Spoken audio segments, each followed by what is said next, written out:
Finally, after spending however many minutes here, how's it going, everybody? Welcome back to another episode of the Pokemon White postgame.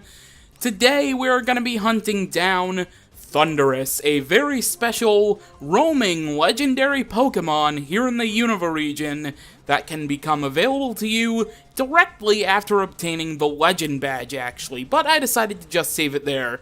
As you can see, roaming Pokemon such as Thundurus do flee. We've dealt with roaming Pokemon before in previous Pokemon games, and this will be no different. So, as soon as you obtain the Legend Badge, when entering the gate on Route 10, we already saw this in the Let's Play, but I'm gonna explain it to you again, just in case you're following along. When you enter the gate on Route 10, the desk clerk will alert your player about a big storm on Route 7, and it will either be Thundurus if you're playing Pokemon White, or Tornadus if you're playing Pokemon Black, and the weather will be extreme on Route 7 when you enter the route, and then you will eventually meet up with an old lady who will recite a story about Thundurus or Tornadus, and then you will encounter the respective Pokemon. And then the Pokemon will fly away and roam Unova until the Pokemon is either caught or defeated. Now, the way to track both of these Pokemon depends on the time of day. At night between midnight and morning, which I believe is 6 a.m., both Pokemon can be encountered in Route 12, 13, 14, or 15. In the morning, which I believe is 6 a.m. to 9 a.m., the Pokemon can be encountered on routes 2, 3, or 18. During the daytime, the Pokemon can be encountered in Route 4, 5, or 16. And in the evening, the Pokemon can be encountered on either Route 6, 7, or 8. And at night, before midnight, the Pokemon can be encountered in Route 9, 10, or 11. Now, these Pokemon will change their roaming location between each of these routes on the time of day when you enter a route gate. So, if you go in and out of a route gate, which you can probably see me doing right here, that will change their location. So, right now, for example, Thundurus will be appearing on Route 2, which I'm on right now, Route 3, or Route 18, and it'll just bounce back and forth while going in and out of the route gates. So, what I recommend that you do, obviously you bring Quick Balls, you bring Ultra Balls. If you still have your Master Ball, you can also use that too. I wouldn't blame you, because the things I had to do for this guy, my goodness. But anyway, so you keep encountering. What I recommend you do, try to paralyze it or put it to sleep. So for example, I will be paralyzing it with Zebstrika with Thunder Wave. You could grab a Musharna and have Hypnosis, and do that. I wouldn't recommend that you burn it, even though the burn kind of doesn't really matter since the Pokemon flees after each turn anyway. Unless, of course, you have a Pokemon that knows Mean Look or has the Shadow Tag ability. Both of those, I definitely do not recommend you burn either of these Pokemon. Speaking of which, I should actually go over what their movesets are when you encounter them. So, for example, I'm playing Pokemon White, so Thundurus will have the moves Shockwave, Revenge, Heal Block, and Agility. With the Prankster ability, Thundurus is an electric and flying type, which we'll get into hopefully a little bit later when I catch it. And if you're playing Pokemon Black, the Pokemon you encounter, Tornadus, is a flying type. They're both level 40, and Tornadus' moveset is Air Cutter, Extra Sensory, Agility, and Revenge. They both have Prankster, and there you go.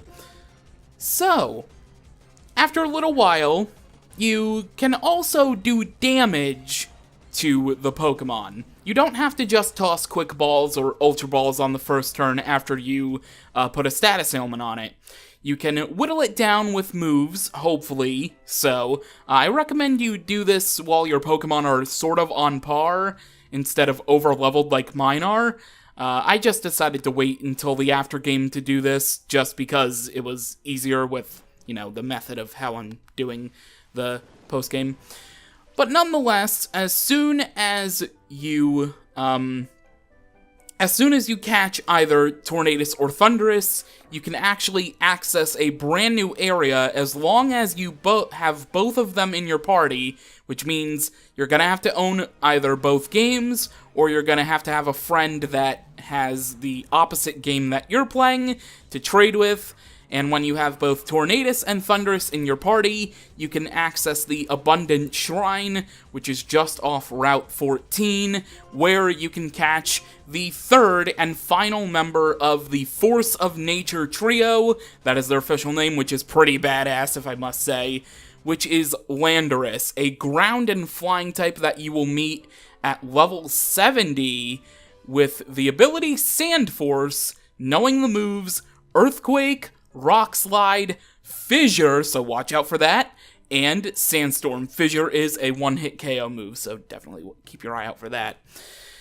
Anyways, so with that, I'm going to do a little bit of a montage of me catching Thundurus now, because this is going to take a little while, and I will see you when we are getting close to the end, aka when I actually catch it, because, yeah, this is going to take a long time. So cue the clips of cutting me getting close to catching it, aka not really. I'll just see you when I catch it, I guess. Whoa, past me. You and I need to have a little conversation, cause this video is rather short, so I think I'm gonna combine another video in the future with this one right now. Hope you don't mind. More editing for you. Wait, that means more editing for me, because I'm in the future and you're in the past.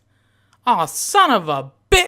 Anyway, the first legendary Pokemon event that can no longer be obtained was Keldeo. And Keldeo is actually the surprise fourth member of the Swords of Justice.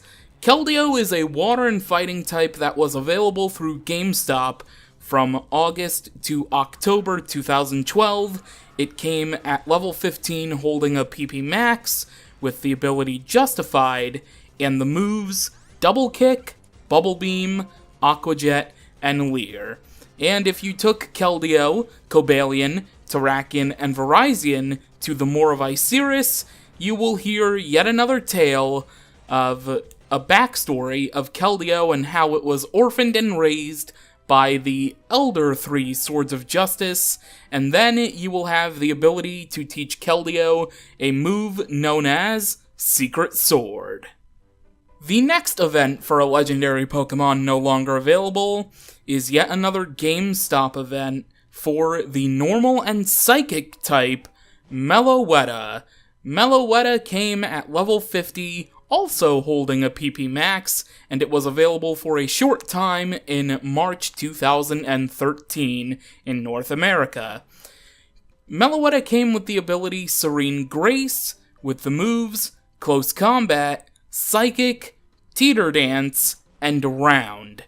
When you took Meloetta to the cafe inside of Castelia City in one of the little back alleyways, you will receive a special cutscene where Meloetta is singing and dancing to the groovy guy in the cafe, and then you will have the ability to teach Meloetta its signature move at the time, known as Relic Song. And with Relic Song, you could change Meloetta's form from Pirouette to Aria, which is a normal and fighting type. Hopefully I didn't get that backwards. And last but not least, the final legendary event Pokemon actually wasn't available normally in Black and White, yet still had a event triggering in the game, which is why I'm going to cover it anyway. The final legendary Pokemon is the Bug and Steel type Genesect, which was available for the launch of the sequel games, Pokemon Black 2 and White 2, through Wi-Fi. Genesect came at level 15, knowing the ability Download, and it came with the moves Signal Beam, Solar Beam, Magnet Bomb, and Techno Blast. And in Pokemon Black and White, if you have an event Genesect in the game, and you take it to the P2 laboratory, you will get 4 different drives that will change the typing of Genesect's Techno Blast move. Those drives are the Burn Drive for Fire typing, Douse Drive for Water typing, Chill Drive for Ice typing, and lastly the Shock Drive for Electric typing.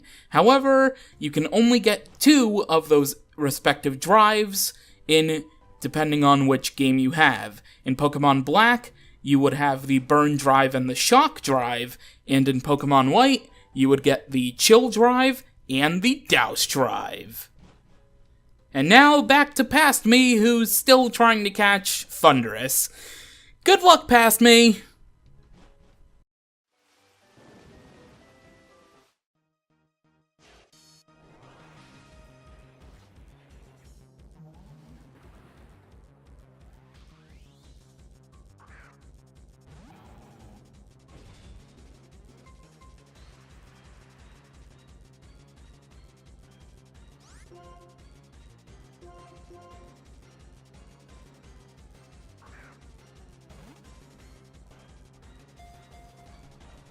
One, 2, 3. There we go. Thundurus has finally been caught. I've been sitting here for like 35 minutes hunting this thing down, running into Pokemon that aren't this Pokemon, and it's been quite a journey, but nonetheless, let us go ahead and, of course, read off the Pokedex entry now that it has been added. The spikes on its tail discharge immense bolts of lightning. It flies around the Unova region, firing off lightning bolts. And there we go. Thundurus caught. No, we will not be giving a nickname, because I never give nicknames to legendary Pokemon. And with that, we are done hunting Thundurus. Whew, that was quite the adventure. Anyways, next time on the Pokemon White post-game, I don't know, should I keep it a surprise? I think I'll keep it a surprise, even though when you tune into the next episode, you'll already know what we're doing based off the title and thumbnail.